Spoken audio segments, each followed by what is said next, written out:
પણ આજે જેલની બહાર આવીને પ્રવીણ રામ સ્પષ્ટ સંદેશ આપે છે કે અમે અંદર જેલની અંદરથી તૂટીને નહીં, તૈયાર થઈને બહાર આવ્યા છીએ.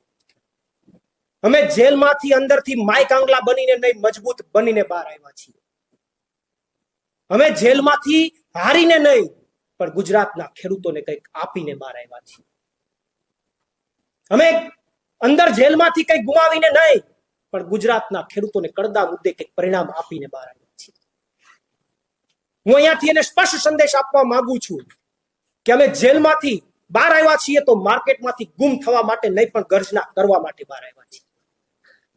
અમે જેલમાંથી શરણાગતિ સ્વીકારીને નહીં, પરંતુ શાયર બનીને બહાર આવ્યા છીએ. અને અમે જેલમાંથી સરેન્ડર થઈને નહીં, પણ ગીરનો ડાલામથો હાવજ બનીને બહાર આવ્યા છીએ. એટલે ભાજપને અહીંયાથી સ્પષ્ટ સંદેશ આપું છું કે ખેડૂતોની લડાઈ અટકવાની નથી. 108 દિવસની ભલે જેલ થઈ હોય, ભલે પીડાઓ સહન કરવી પડી,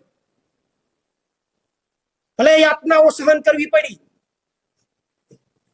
મારા પરિવારથી દૂર રહ્યો, મારા ખેડૂતોથી દૂર રહ્યો, મારા નાનકડા દીકરાનો એક વર્ષનો જન્મદિવસ, એના પહેલા જન્મદિવસમાં પણ હું હાજર નથી રહી શક્યો.